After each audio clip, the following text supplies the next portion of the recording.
Hey, what's going on, Pokemon trainers? It's DarkBlaze coming at you again, and in today's Pokemon video, I want to talk with you guys about something that's pretty big in the Pokemon community, and that's the controversy over the newest Pokemon installment, Sun and Moon.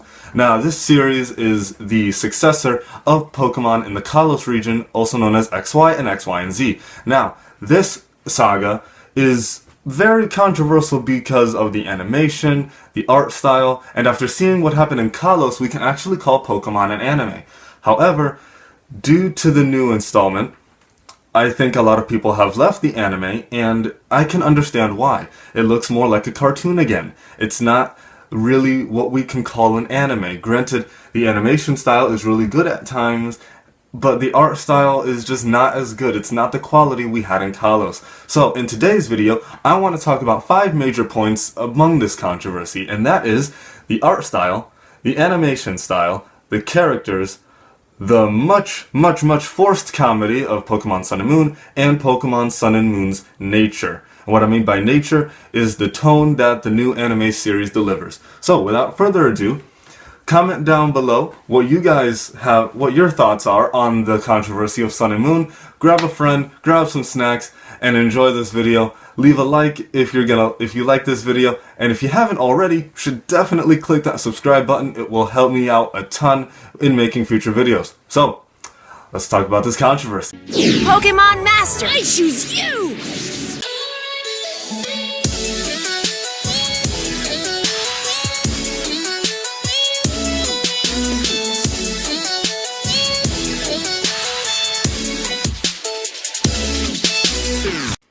Okay, so the first thing I'd like to mention in today's video is that the nature of Sun and Moon is very different than the previous series. Now, this nature of the new series will provide the basis for the rest of the discussion in today's video.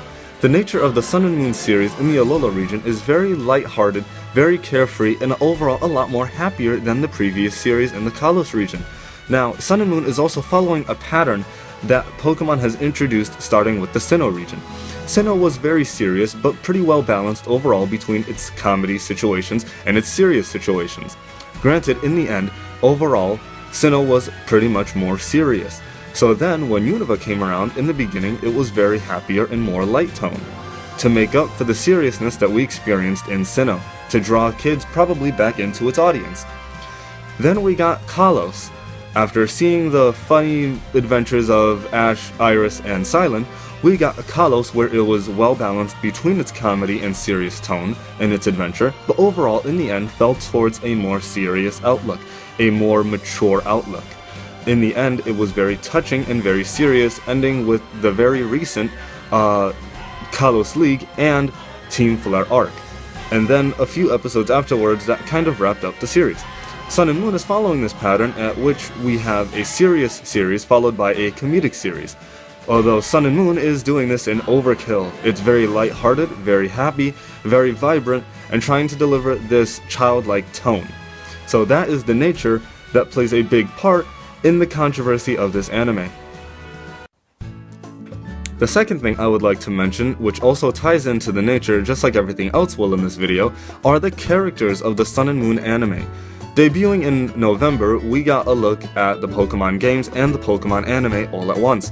We saw Sophocles, Mallow, Lana, and Kiawe, as well as Professor Kukui. We also even see Lily. And those are the main characters that have been introduced in this new series. And in the series, they are portrayed as very comedic, especially Sophocles, which, in my opinion, is just a copy and paste of Clement. It is Clement 2.0, and a lot of other people agree with this. And they are very comedic, they're very light-toned, they're always smiling, and they're meant to be a lot happier. Granted, there is not the biggest difference between these characters and characters we've seen in the past, like Brock, Misty, Silent, Iris, and Dawn, and even May. They are just pretty different, I might say. We do have Lily, who is very scared of Pokemon, and it's a running gag that, oh, she's scared of Pokemon, she can't touch them. Sophocles is just always messing pretty much everything up and trying to be smart with his inventions. But then we also have Kiawe, who is very serious, very badass, and is basically kind of like another version of Brock, and not just for his skin tone, for the way he acts. He's very knowledgeable about the region that we're in, and he's very tough, very strong, very good battler. And then we also have Lana Mallow. Lana and Malo I should say, who have dreams of being a top chef and knowing every water-type Pokemon, or at least having a connection with every water-type Pokemon in the world. And in my opinion, this is also a copy and paste of Misty. Misty had her Togepi, Lana has her Popplio. And although while Misty was very concerned when Togepi went missing, Lana would get very angry and drag off the people who made Popplio disappear. Now, these characters, while they don't have the biggest differences, it is a different group, it is a bigger group than we're used to seeing, and they provide a different tone that is very obvious to see. The next thing that we will be discussing in today's video is the forced comedy. The forced comedy is probably the biggest controversial part of the Sun and Moon anime. In this anime, since it is more light-heart-toned, it is very happy, very vibrant, and more comedic, like Unova in the beginning, there is a lot of forced comedy, and this is most apparent and more relevant with the faces of Professor Samson Oak. Samson Oak is always making Pokemon jokes and making those ridiculously funny faces. And it's not just Samson Oak making these funny faces. Granted, his are very constant. The other characters make funny faces as well. We see Ash making faces he's never made before.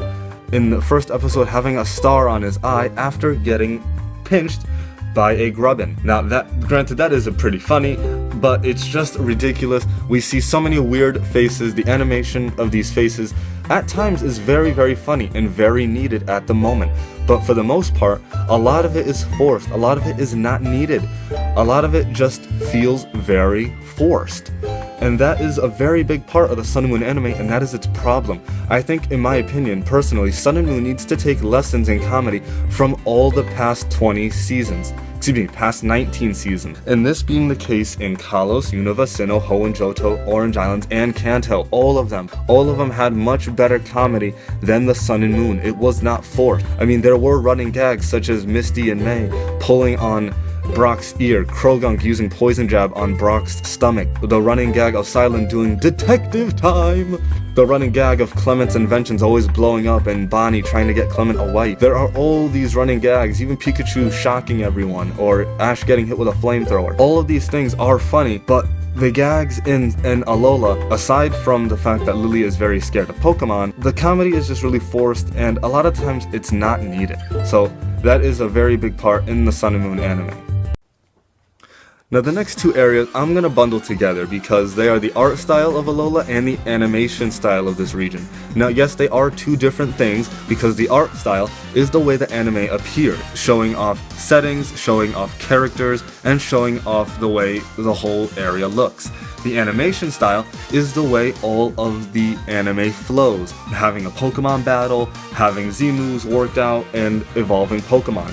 That is the difference, so they are different things. So I'd like to talk about both of them. And the art style is more cartoonish. I mean, how do you go from this badass Ash Ketchum right here to just this? This is ridiculous. And it's not just Ash, it's all of the characters. The hair is just god-awful. I hate the way the hair is drawn and just colored. I hate it. And it's also the way the Pokemon are animated. Everything is more rounded, it's more soft, it's cartoonish, and it doesn't have that anime quality I look for. And the animation style really hasn't changed that much, honestly. But I still think it should be talked about because I think it does play an important part in the controversy. But the animation style isn't too different. And even though we still have the 3D backgrounds or just drawn-in setting, that is still very good. We still have these realistic, real-life battles instead of these stationary, colorful backgrounds that we've seen from Unova and Path. Although there was one battle where Sophocles caught his Charjabug, so we had those stationary backgrounds. I didn't mind, it was actually kind of nice to see. But again, the animation style really hasn't changed too much, and the Pokemon battles are still really good. For instance, Pikachu against Tapu Koko, Ash against Hakuna Hala. The animation style for the Z-moves is actually really, really incredible. There's a lot of detail that goes into the Z-move animation. They put so much detail into the Z-moves that it's outstanding, and it's probably the most well-animated thing out of the whole Alola series. It's just amazing, and pairing it with the art style, it is looking a bit different, but I won't take off too many points because I still like it. It's still pretty good, and Pikachu's Thunderbolt is still on point. So that is the art style and the animation style, although the art style is just a lot more cartoonish. Just look at this artwork. So that is the art and animation style, and that is it for today's controversy.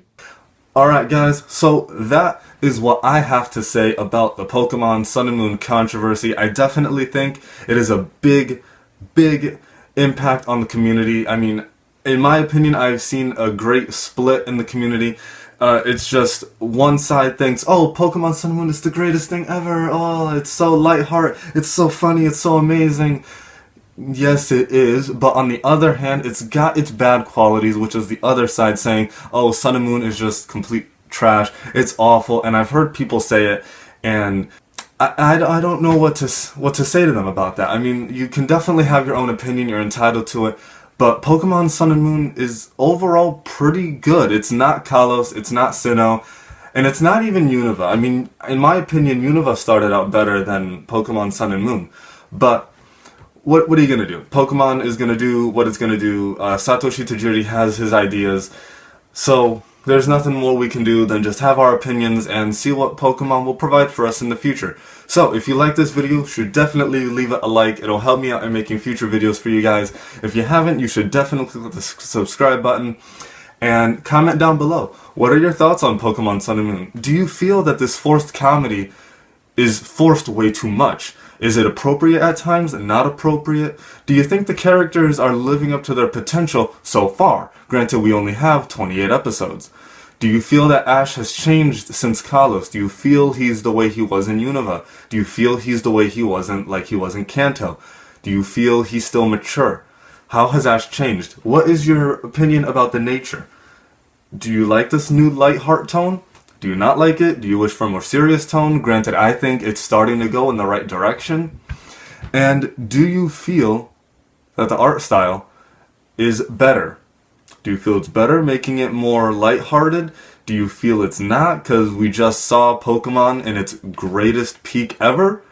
Comment down below, let me know. I will try to respond to as many of the comments as I can. So, at the end of the video, I'm going to do my life lesson of the day segment, so I will go grab my book and we'll dive into our lesson. Okay guys, so I have my book. This is called The Book of Life, Not 1,000 Ways to Live. In case anyone is confused on that or curious as to why this title's here, I just haven't printed that way. I don't want to fall into copyright issues, so again, Book of Life, not this title you see here.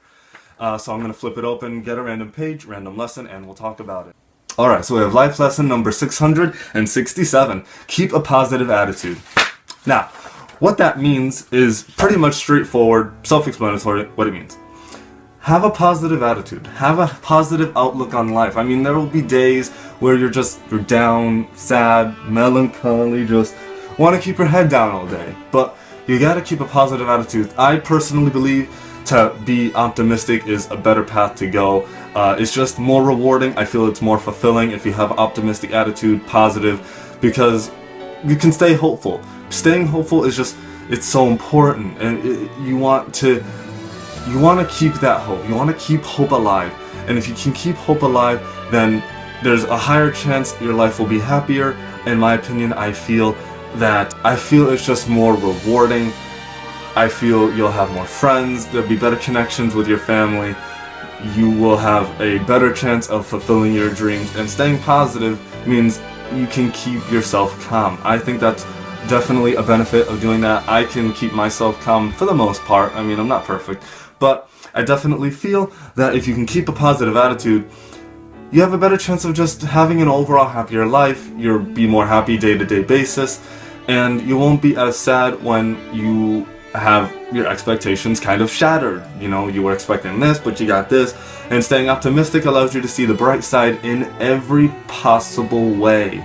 I enjoy seeing the bright side. I really don't try looking at the dark side. I try to steer away from negativity the best I can, and it's better to do that. So I feel keeping a positive attitude is really important. It helps you get through your day, and it just helps you ignore everyone else's frustrations, everyone else's anger and their boredom, and it's just a lot better. I think it's a better lifestyle in my opinion. So if you can adopt a positive attitude, I think it will 100% change your life for the better. So definitely try it, and that's what that life lesson means. Pretty simple, so not the biggest explanation on it. So that's it for today's video. So Pokemon trainers, what have you thought about today's video? Please, please, please comment down below. I'd love to hear your thoughts about the controversy of Sun and Moon, its art style, its animation. You know, those two things are probably the biggest. The story. If you've played the games, you obviously know more than I do. I have not played the Sun and Moon games yet. I'm gonna do that very soon though. So then I will probably come back and do another Sun and Moon video. And if you'd like to see more Sun and Moon videos, comment down below and leave a like. And if you haven't, definitely click the subscribe button. Helps me out with making my content. And it'll help me make content that's more for you guys. Tell me what you'd like to see next. Would you like me to talk about the Pokemon of Gen 7? Would you like me to talk about the Professor Kukui? Would you like me to talk about the trials, how they're so different than gyms in a sense of it's more philosophical? So, that's it. And until next time, Poke fans, I'll catch you later, and train hard, Pokemon Masters.